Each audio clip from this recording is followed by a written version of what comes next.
It's such an important part for these grant makers to understand that sometimes people look at numbers, right? How many people are you serving, or what are the services and who's impacted by it? But the individual impact is where the transformation happens, right? And the two stories that you just shared, like, it sounds like the experiences that organization provided completely transformed the lives of those people. Hello, everyone. Welcome to the Community Success Podcast, brought you by Mwano Consultancy. I'm here with my good colleague, Millie, how you doing today? I'm doing well. How you doing today? I'm doing well. It's a beautiful day in New Hampshire. It is a little cold, so I gotta say, some people like the cold, some people don't. In this podcast, we're going to be talking about impact when it comes to organization. How do you measure impact? When we're talking about impact, is it the grant makers, the people that actually give organization funds? Is it their definition of impacts that matter, or the organizations that are on the ground serving the community, their definition of impact? So we're going to dive deeper to dissect it, to talk about it. In Mwano Consultancy, my colleague Millie and I, we work with so many different organizations, and we work with grant makers, municipality organization, nonprofit, around how they can build capacity to maximize on a positive impact. So in this interview, we're going to dive deeper because it is an ongoing conversation, right? When people say impact, who is measuring impact and which impact matters? So we're going to kick it off. Millie, you have the privilege of working with so many different partners in our work. How do they define their impact? Do you see it that there's an alignment between how the nonprofit itself defines impact versus the grant makers or the decision makers that they have to work with to get funds, how they define impact? Do you see similarity? Do you see differences? What is it like for you to be on the ground with these partners? I definitely think when it comes to the definition of impact, it is definitely like a macro micro type of way. When you go macro, the bigger lens, they have the same definition. The grant makers will understand, I need the organization needs the funds for so and so. For example, they might need for books, students, whatever. But the impact that's actually happened, that with all the money that's being given to this organization that they put into, that's the one that I think that there's a gap between the grant makers and the organization. You see that the impact of the kid going to school and actually understanding what's going on, because maybe the organization is a study group, is so much bigger than what it is seen in the macro level. Mm-hmm. Yeah. Thank you for emphasizing that. Yeah, and I think it's an interesting dichotomy here because like you said earlier, on the macro level, you see alignment, right? Like, for instance, it could be like ending homelessness or food insecurity, or providing resources that helps people that are dealing with substance use disorder. There's all this, finding jobs for new immigrants. There's all these different high level goals these nonprofits have, but also grant makers might have as well. So at a macro level, you see that alignment. But when you go on a micro level in terms of what they are actually doing on a day-to-day to move that particular thing forward, that's where you see a little bit of discrepancy. So in my question to you, how do you close that gap? Because a lot of times, many of these nonprofits are at the mercy of the grant makers, right? Because the grant makers are the ones that have the funding that they're hoping to get in order for them to continue to do their work, the nonprofit. So how do you find that in terms of the nonprofit being able to make sure that there's an alignment between what the grant makers is asking for versus where their core focus or needs might be in order to make sure that they increase the likelihood of getting those funds? So, when you're on the ground with some of them, getting to know them, what are some of the stuff they say to you in order for you to have better insight of what's happening on the ground? Yeah, we have to first kind of back it up to the process. That's the reason why we're here, to break that gap between the grant maker and the organization. And then, the number one thing that we have to do is build that trust with the organization. Because a few of them that we've seen, there's some that we would go to those specific places and see, okay, how are they actually maneuvering? They might not show us that much, different objectives that's going on in the organization. But once we build the conversation, we'll build that connection, we go into those specific places and we say, hey, you've told us through interviews this is going on. Like, for example, food, as you said, food shortage, food banks might tell you, we offer this amount of food, we have this time frame of morning, evening, and lunchtime, we give food. But when we actually went to those specific places, we saw how the people actually interact with each other. Like, for example, some winters, one organization specific, they would let people come in just for them to have a cup of tea, to have somebody to talk to have that warmth for that minute. So building those conversations with them in persons, asking them what actually happened, showing us around of what's going on, what other objective is going on in the place, and then we develop the summary. And in that summary, we're able to really go in depth of what we are actually seeing, because those actual in-person visits are the ones that kind of demonstrates to us what's going on in that place. And then once we develop that summary, we're able to actually communicate with those grant makers and show them this is what's going on in a deeper and more understanding level.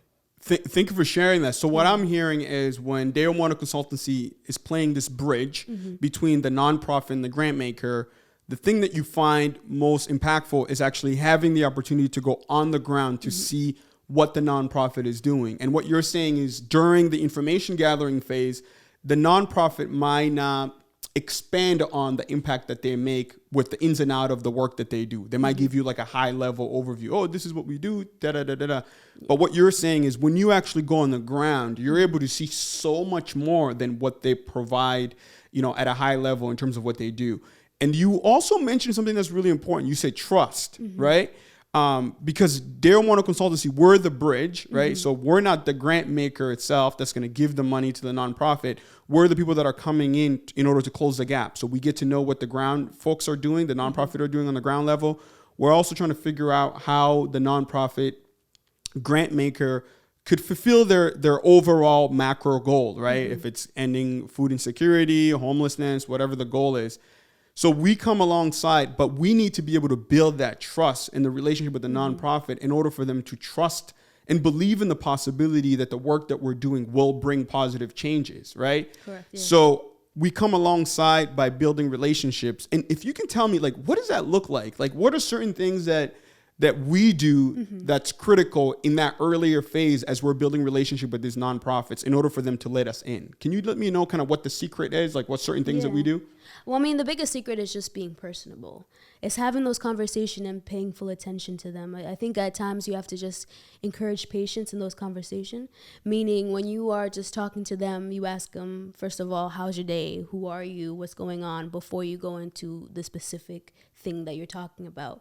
And then you kind of introduce it slowly. You ask them, okay, based on what you're doing on your daily today, because you said, how's your day going? You say, okay, based on that, let's go into the fundamentals of your organization. And then asking specific questions in those conversations that you have.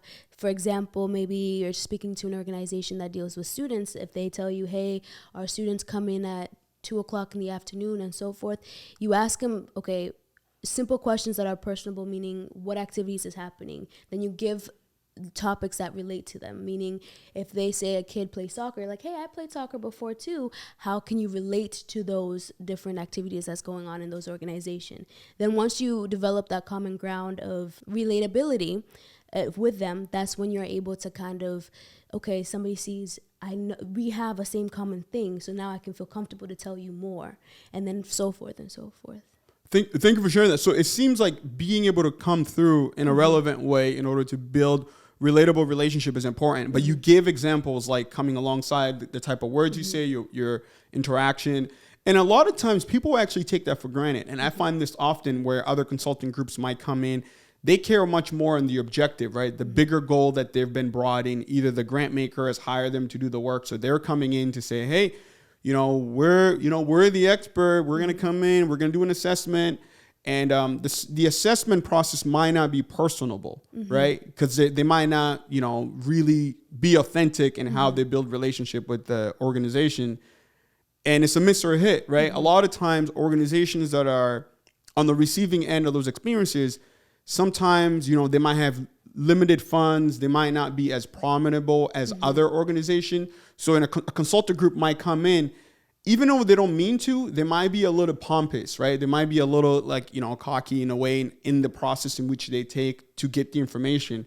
Where for us, regardless of how big or small the nonprofit is, we're going to come alongside in a respectful way, with humility, with humbleness, because we believe that if we present ourselves in a certain way, that the nonprofit on the receiving end can feel it and get it from us, that we're authentic and genuine, then they're going to be able to open up, right? To open up to us.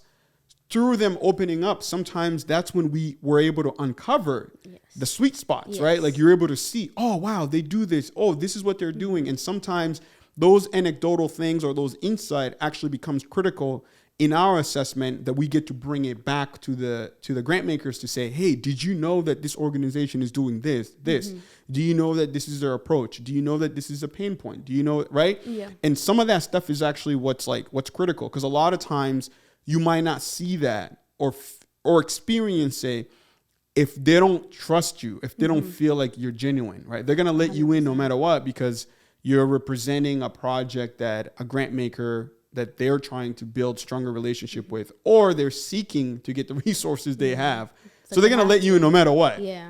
But the level of commitment that they make through that process will come back to how authentic they feel you are, how honest or humility. And that's one of our words. Like, we like to come in with humility. We're going to sit on the floor with you. We're going to eat whatever food you have. There's been times when we're gathering information of a small nonprofit and they're throwing an event. Yeah. And, we think we're going to be there for only an hour. We end up 3-4 hours because they invited us to the festivity. Why is it so critical? I'm just curious, like, for a consulting group like ours, where we're working with so many different partners, why is it critical for us to go out of our way to make sure that we're building those authentic connection with the nonprofit? Why do you think it matters? I mean, how can you tell a story if the person can't tell you their story themselves? Developing that communication. But we're just trying to check the box, right? Like no, but you know what I mean? Like, we're showing up, we'll get whatever we need, and then we move on. Yeah. We give an assessment. We don't have any control around the funds, right? Yeah. But so I'm just playing devil's advocate here. I'm just trying. No, but why does it matter? Because you want again, if we're a bridge, we have to be a good bridge. We don't want to be a weak bridge. You don't want the bridge to end. Once we leave, you created that bridge, and then 5 years later, the bridge breaks. Or next month. It doesn't have to wait 5 years. 2 days later, right. So we want to build the San Francisco, great, what's it called, that bridge? I don't know, but I know what you mean. The nice, beautiful San Francisco bridge, right? So something that's solid, sturdy.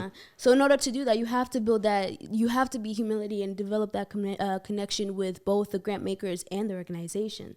In order for you to tell the story, the person has to tell you their story. You have to go in to see it. So if you can't build that connection, you're not going to be able to tell that story, and then the bridge is not going to be solid in order for you to communicate what's going on. So I mean, you can go and fill out the boxes, do the summary, but at the end of the day, who's actually going to benefit from that? Nobody. They might benefit a couple $100, couple $1,000, but right. At the end of the day, they're still going to fall back into I need to find resources and everything. No, that's a really good point. And yes, I was just kind of challenging you, because I think the core of our work, it really is that if the bridge is not solid or strong enough, it might even be before the initiative is done, that bridge is already broken. And the whole point for us is to create that interconnectivity between the nonprofit and the grant maker or the city or the funder or whoever the organization is that's bringing us in. The thing that I also wanted to say that is really important is the fact that we have to be able to differentiate what our goal is versus what the grant maker's goal is and what the nonprofit's goal is, right? Mm-hmm. Being able to differentiate it, because at the end of the day, you are right. The stronger the bridge is, the more effective we are as a consultant group through the process. So if we bypass that and we just focus more on the end deliverable that we're going to bring back to the grant maker, then we might miss all the key components that's actually 100%. Needed in order to reinforce that connection in that buildup. So I am curious from your experiences, knowing that we've worked on so many different projects together, what are some of the stuff that has impacted you? When you've been on site, you've gone on site, or you're interviewing, you're learning more about an organization, and again, you don't need to, please don't name the organization, because we don't want to expose the organization we work with, because we respect all of our partners. But I'm just curious, like, can you just, tell the listener some of the experiences that you've had where you've been moved personally, like through the process of coming through and building those authentic relationships with the partner? Like an experience that I had. Yeah. I think the most impactful one was a place where it was like a homeless shelter / food bank, but they didn't really have room to have people live there, but they were able to kind of have a couple people that are necessary. The thing that really impacted me about that organization is they even had somebody who just came to America that ended up in the area where there's not that many diverse individuals, and they took that person in with their kid. They take care of the kid, they take care of the person as well, and you could just see the woman walks in, and you just speak to them, and the way they treat her with respect and honor, as if she's just any other person as well. It was quite amazing, because they didn't really do necessarily like housekeeping and that person staying there, but the way that they cared for that person, and they were in any minute were able to actually help her, as well as they also had a person that kind of was homeless for a long time, and they ended up taking this person in, and they say, hey, we can give you a position, and you'll just be taking care of certain daily operations. Stay here, make sure that you can be able to just handle everything.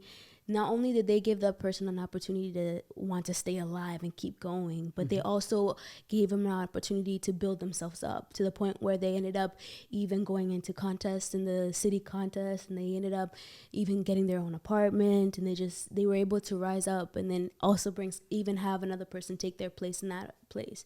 So with that, it was amazing to kind of see how an organization that, though they were more on food bank and very less on homeless people, they were able to impact individuals in that environment and in the community, and to help them gain their ground, their footing. They were able to kind of give them a purpose to live. That's the biggest thing, as well as kind of treating them with respect at the same time, not seeing them like, oh, you can't do that, but more of, you're another person. Let's see how we can help you, whether if it's finding a translator, whether it's finding a housing, it's whatever. But like, that was the most impactful. That's incredible. Thank you for sharing that story. And I think it's such an important part for these grant makers to understand that, because sometimes people look at numbers, right? How many people are you serving, or what are the services, and who's impacted by it? But the individual impact is where the transformation happens, right? And the two stories that you just shared, like, it sounds like the experiences that organization provided completely transformed the lives of those people. And like, that's incredible, right? Like, it's like you can't measure that, right? That's amazing. That's incredible. And I think a lot of times grant don't think about it in the micro level. What are the transformational opportunity that's actually occurring through these organizations and program? And thank you for sharing that. So as we think about the topic and the subject, I know we delve really deeper around what DMC does and the importance of relationship building and being a bridge, being a strong bridge, working with the partners in a humility way where they can see that we're authentic. So now we're going to talk about the grant makers, right? A lot of these grant makers, sometimes it's a private, it's a private fund. Sometimes it's a public fund. Sometimes it's a predominant, well-known nonprofit grant maker that gives out a bunch of resources out. They have their objectives as well, because they have to go out and fundraise, right? Some of them have to go out and fundraise. Some of them it's an endowment. And they have to show in their numbers that the impact that they're making based on the things that they're funding. So a lot of them are going to look at where the money is going to go to make the biggest impact. So a lot of times, some of these grant makers have reservations where they will not fund operational costs. So meaning like payroll or certain aspect of the operation. They're not going to fund programs. Some people might not fund program, right? So they focus more around like, okay, if there's system change or policy change. So these big stuff that's like, we're going to advocate, we're going to fund some lobbying around, to end homelessness, or lobbying around early childhood, or even aging, right? All these different things. So, and I've been on the other side where I've sat in the board of grant making organization where sometimes they believe that that's actually what's going to make the biggest impact, because the hope is if that rule gets changed, then the resources or the law that might be put in place will impact a greater group of people. But the problem is it takes a much longer time for some of those rules and laws to be changed. And they might fund substantial amount of money, within a 5-year time frame or 10-year around that particular policy. The policy change, everybody gets excited. Wow, look at the fruit of our labor, right? More like the fruit of our investment. We've invested on this for so long. The policy changed. Yay, we celebrate. But it might take another 12 to 24 months before that policy becomes the rule. And then that policy and rule might not be guaranteed, right? Yeah. The legislation system might change, and then someone might shut that policy down. Now you're back at square one again. But most grant makers, they care about just the idea of that policy change or that system change, and might not look at the lens of, let's say if it cost us $250K to $500K to fund this, policy change within the last 5 years. They're not going to look at it, what can we do with the $500K, right? Where the nonprofit that's on the ground level, they might have a bunch of ideas around even staffing or operation that can make a huge impact based on the group that they're serving. But the grant maker only cares about the big impact, right? The big image. Right. Yeah. They care about like, oh man, that's going to be the law. That's going to be the thing. And I think there's an opportunity here. In a lot of the work that we do, we learn that it's not either or. Sometimes it's both. But sometimes it's actually the opportunity to evaluate, right? To look at that. Hey, if I had $1 million to invest on this particular issue, if I invested through a system change for the next 5 to 10 years versus I invest for the next 3 years on the ground operation, how much of an impact or a return could this $1 million provide? And sometimes in certain situations, deploying that money on the ground level is actually where it's going to make the most impact versus deploying it on a system change or a policy change. But most grant makers, they don't want to have that conversation, right? Because there might be rules and policies that have been put in place for a very long time that institute them on doing policy or system change. Instead of looking at, if we actually funded this money to go on the ground, what would the return be? And I know for sure in a lot of the work that we've done with some of the partners that we've gotten to know and work with, if you gave them $1 million to deploy on the ground, it could really transform the work that they do and those who benefit from their work.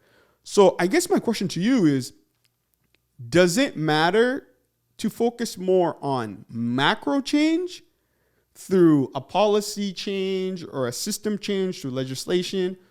Or is there an opportunity to really evaluate to say, let's deploy this money on the ground? Obviously, the organization has to be reputable. They have to have a proof of concept, right? Because some people be running away with some money. There's no doubt about that. But from your experience, what would you say matters? And how can grant makers go into this approach that's going to be most sustainable and bring the most solution when it comes to the impact that they want to make?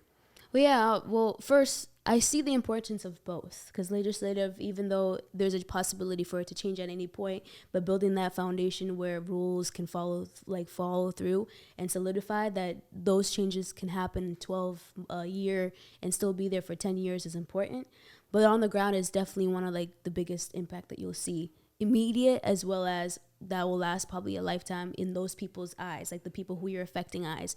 But my question before I answer your question is there not a potential for it to be half and half, or is that not in existence? Yeah, I think it really comes back down the structure of those grant makers, because I've been on the back end where some of the grant makers don't really prioritize on looking at the distribution equitably or equally across the board in terms of this is a percentage that's going through front-facing operation and program versus the percentage that's actually going to system and policy change.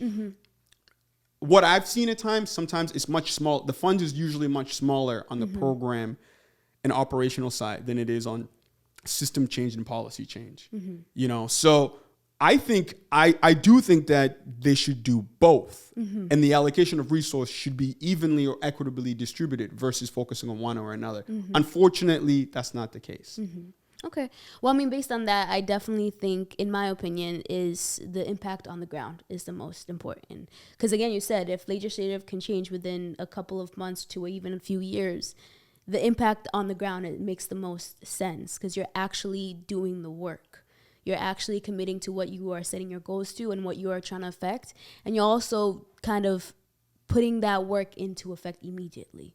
Even though somebody might say immediate is not good, but immediate in that sense. Like, for example, if they're working for schools, even if it's just not, even if they have different categories of specific things that they can help, but helping schools, shelters, whatever, so forth, actually providing them the money actually makes the most sense because you're actually making the impact now. If the legislator is going to take another 12 to 14, 24 months, you're still going to have people who are going to be affected and at risk to either fall underneath the cracks of whatever system that's going on or just not even make it to that 2 years to 1 year that's going to come forth from that legislator actually taking effect. That's very true. So as we bring our podcast to an end here, this was a really awesome conversation, and it's always great to be able to sit down with you to talk about some of the work that we're doing and what we've learned along the way. And again, for our listeners, we're not saying that policy and system change is not good. We're just saying that it's important to equitably distribute the funds that you have. So then you also look at the impact. And I think it's really important to co-design solutions with some of the nonprofit that you work with because they're on the ground. And we learned this through COVID, right? When COVID happened, the resources needed to be deployed immediately because the challenges and the gaps people experienced was right there in the forefront. And I think that there's a lot of lesson learned through that process. I know there's positive lessons. There's also negative lessons I was learned because some people manipulated the funds and, made way more money from the resources that were allocated than it went out to the people. But I'm talking about for those who actually deploy the money on the ground. So as part of our work, helping our partners and different organizations maximize on the positive impact, we focus on that intersection of being a bridge through humility, through relationship building, and representing the experiences and putting together solutions and implementations that's going to be sustainable in order to transform the lives of communities. And I guess so the last feedback for you, Millie, how would you describe, just for an ending, right, when you think about positive impact, right, what would you like our listeners to know? Either if there are grant makers, I think we'll focus on grant makers, those who are decision makers that could deploy resources to those who are on the ground doing the work. What would you like to tell them in order for them to have some insight and recommendation that will help them think maybe perhaps differently in the way that they do things in order to help maximize their impact? I definitely say if it's not with us, find the bridge. Find either people in your organization within or find outward sourcing and figure out what is it that the people that you actually want to impact actually what they need. What is it that they actually need you to fix, whatever you need to provide for them. If you find that out and if you're able to understand that, that's when you can actually make the full impact. So definitely find that bridge. Super. Thank you, Millie. Yeah. Thank you so much for listening to our podcast. Share it and listen to it. Let us know what you think. Thank you so much. Maximize your community impact. Mwano Consultancy. We're out. Thank you.